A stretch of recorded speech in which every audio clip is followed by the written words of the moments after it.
François Bon, Howard Phillips Lovecraft, 1925-2025. On suit au jour le jour, donc on est le 19 mars, mercredi pour nous, jeudi pour eux, un tout petit décalage. Les notes de Howard Phillips Lovecraft dans son carnet, c'est encore une journée qui va être un petit peu frontière. On y va tout de suite, ordinateur. Mars, nous y voilà, 15, 16, 17, 18. Hier, il était resté toute la journée dans sa chambre. Il y avait cette litanie, read more. Et gamberger un petit peu à partir de ça. Aujourd'hui, on se lève de bonne heure, par exception, up early, parce que Sonia, sa compagne, son épouse, s'en va, elle va être à Saratoga, au-dessus d'Albany, dans le bas du Vermont, apparemment dans une famille où elle s'occupera des enfants, mais surtout être à la campagne, restaurer sa santé. Les problèmes d'argent donc vont être durci, mais on a une sorte de rupture, j'entends pas de rupture entre eux deux, mais cette balance où Lovecraft tout d'un coup retrouve cette espèce de fascination qu'il a presque abolique pour ses boys, ses amis, ses discussions, et à peine Sonia est partie, alors que Reed Avernus. Alors, Avernus, peut-être c'était ça déjà qu'il lisait hier. J'en ai retrouvé la page de garde là, de l'édition originale, celle qu'il lit. C'est pas très difficile. The Western Avernus par Morley Roberts. Et ce Morley Roberts, c'est quelqu'un, c'est toujours cette tradition là que reprendra Bill Bryson, que moi j'aime bien. Oui, là, c'est le livre de 1896, cette édition. Elle est illustrée avec des photographies, mais le livre date, lui, de 1887. Je sais pas l'édition qu'a trouvé Lovecraft. Ça fait certainement partie de ces livres que lui a laissé en dépôt son ami James Morton, qui maintenant a déménagé à Paterson, parce que précisément à Paterson, il s'occupe là d'une petite ville industrielle, d'un musée avec beaucoup d'industrie et des trains. Et là, il s'agit justement d'un voyage à travers l'Amérique du Nord, de ce Morley Roberts, qui insiste que c'est les voyages et les boulots. Donc, c'est une exploration des villes en s'embauchant, en travaillant. Je n'ai pas encore mis le nez dans le texte, mais probablement, c'est quand même un gros bouquin. C'était ce livre-là qu'il lisait déjà hier. C'est le problème quand on suit comme ça, au jour le jour, nos petits carnets, on avance, et c'est rétrospectivement aussi que ça se construit, mais comme on fait aussi des compilations mensuelles, tout ça se met en place, mais ne trouvera sa forme définitive que nous, on arrête le 6 janvier 1926, c'est bien convenu, quand il repart à Providence. Et c'est juste que dans le petit carnet 1925, il y a la première semaine du mois de janvier 1926 qui est comprise. Donc nous, on ira jusque-là, mais c'est ensuite que commencera encore toute une autre phase de mise en forme. Mais il y a tellement longtemps que j'attendais ça. Donc, ça y est, Sonia est partie. Donc, elle prépare son départ. Elle livre. Lui, pendant ce temps-là, elle fait sa valise. Lui reste tranquille à lire. Toujours son Avernus. Read. Et puis, quand Sonia s'en va, là, on n'a même pas trace qu'il l'accompagne à la gare, comme c'est leur rituel. Donc là, c'est forcément Grand Central, puisqu'il s'agit de partir vers Boston, Albany. Mais à peine elle est partie que Read More, ça on est habitué, il continue son Morley Roberts, mais il retrouve aussitôt George Kirk, Samuel Loveman. Loveman repart à ses propres affaires, et qu'est-ce que fait Monsieur Lovecraft? Il monte chez George Kirk, on va lire, on va discuter, jusqu'à quand? Jusqu'à 4 heures du matin. Voilà, la vie de célibataire qui reprend. Mais gardons-nous de toute instance, ni de jugement, ni de tout ça, c'est tellement compliqué. Eh bien, toujours le fac-similé de ces 4 lignes, pas beaucoup plus, rien d'autre. On n'a pas de lettres qui nous développent quoi que ce soit. Probablement que les notes de son petit carnet vont lui servir. Maintenant, eh ben, c'est tellement mieux la vie de couple quand on fait que s'écrire des lettres au quotidien, mais toute correspondance entre Sonia et Lovecraft est perdue.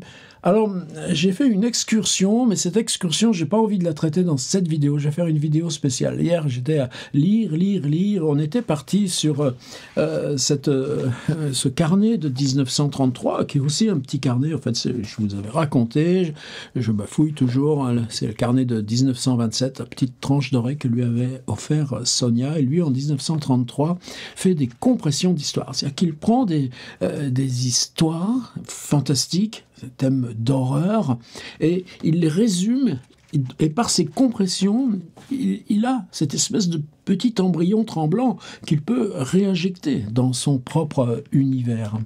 Et moi, j'avais donc découvert l'existence de ce Waldo Helwyn Bakhurst, et ce monsieur qui a l'âge de Lovecraft, mais qui est mort en 1979. C'est aussi ça. Lovecraft, pour nous, ça nous paraît il est mort en 1937, en mars, il avait 46 ans. Ça nous paraît très loin. Mais les gens qui ont son âge sont venus jusqu'à la période de gens... moi aussi, je commence à être un peu du passé, mais il y a quand même ce côté-là d'interférence directe. Il a l'âge aussi d'Edward Hopper. Et en partant sur la piste de cette histoire, le bus fantôme de Waldo Helwyn Bakhurst, j'ai découvert qu'elle faisait partie de cette anthologie Creeps by Night, proposée par Dashiell Hammett en 1931, rééditée en 1932 en Europe, et là, sous un autre titre, Modern Tales of Horror, mais c'est exactement la même. Et il y avait eu un concours, alors vous proposiez une histoire. C'est August Derleth qui a proposé donc la musique d'Eric Sand et qui a touché la petite récompense, tandis que Lovecraft, lui, a touché $21,99 pour la première publication et encore $21 en 1932, l'année suivante, pour la reprise en édition à Londres. Et on a la surprise de retrouver André Mauroy, voilà, une autre petite case qui revient là. En plus, elle fait passerelle une fois de plus avec mon chantier parallèle sur Balzac. Et c'est ça que je veux garder dans une autre vidéo, puisque cette histoire, le bus fantôme, elle mérite bien qu'on aille la lire de façon intégrale. Alors, évidemment, le journal, on va y aller aussi bien. Voici le New York Times du jour. Aujourd'hui, la une, il y a 2 énormes blocs ici. Dans le premier, on est à Palm Beach. C'est tout près du Mar-a-Lago de Monsieur Trump. Mais non, on est dans un grand hôtel. Je crois qu'il y a la photo de l'hôtel, page suivante. Ici, The Breakers, which burned yesterday at Palm Beach. Un de ces grands hôtels là, à Palm Beach.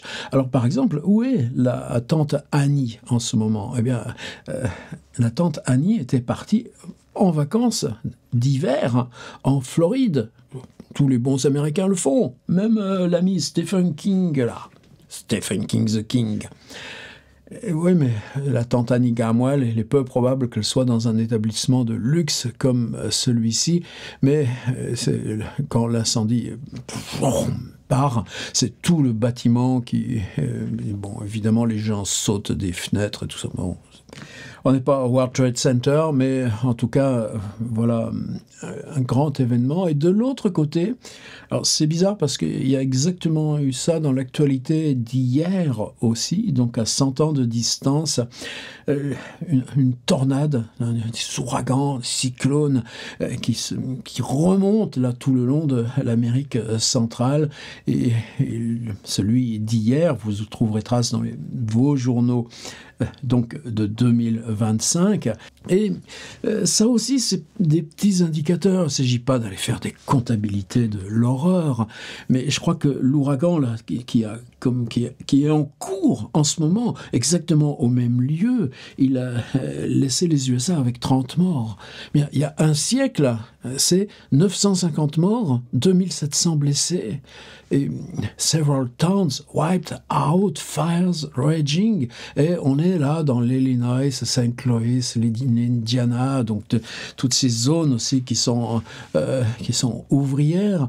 Et quand on regarde la carte, on va retrouver aussi, il y a des noms de villes français, il y a un Versailles, il y a un Terre Haute, le pénitencier où il y a eu Chuck Berry. Donc, c'est cette répétition, mais dans cette répétition, y compris de la catastrophe naturelle, mais les symboliques à l'œuvre, y compris dans ces catastrophes naturelles, la symbolique de la mort en cas de catastrophe. Vous voyez, c'est des choses...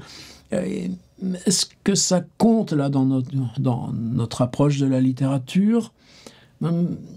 Probablement pas directement, et pourtant c'est bien dans ces interstices qu'il nous faut entrer. Alors évidemment, là, il y a même dans l'incendie du Palm Beach, on déplore beaucoup de blessés dans le personnel. Ces braves types là qui s'efforcent d'aider les clients à cheminer, d'aller récupérer leurs bagages.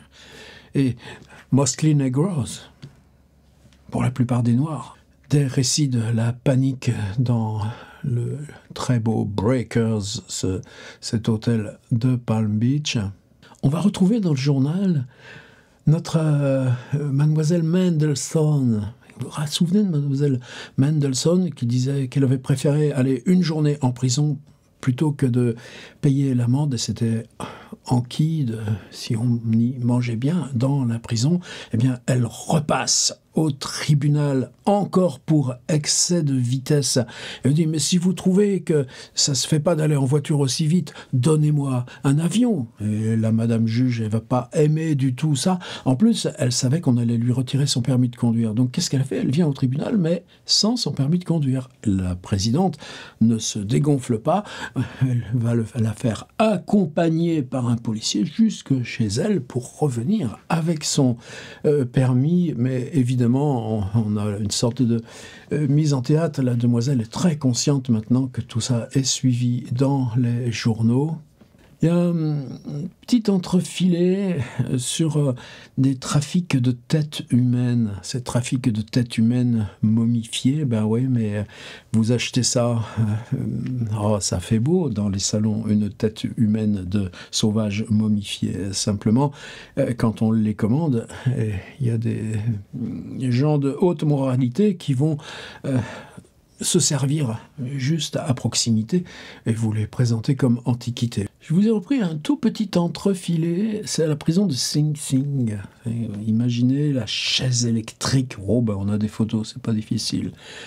La chaise électrique en 1925, c'est un appareil comme nous, la belle invention du docteur Guillotin, mais c'est des objets de menuiserie et de technologie qui se bâtissent autant d'après leur symbolique que d'après leur fonction technique.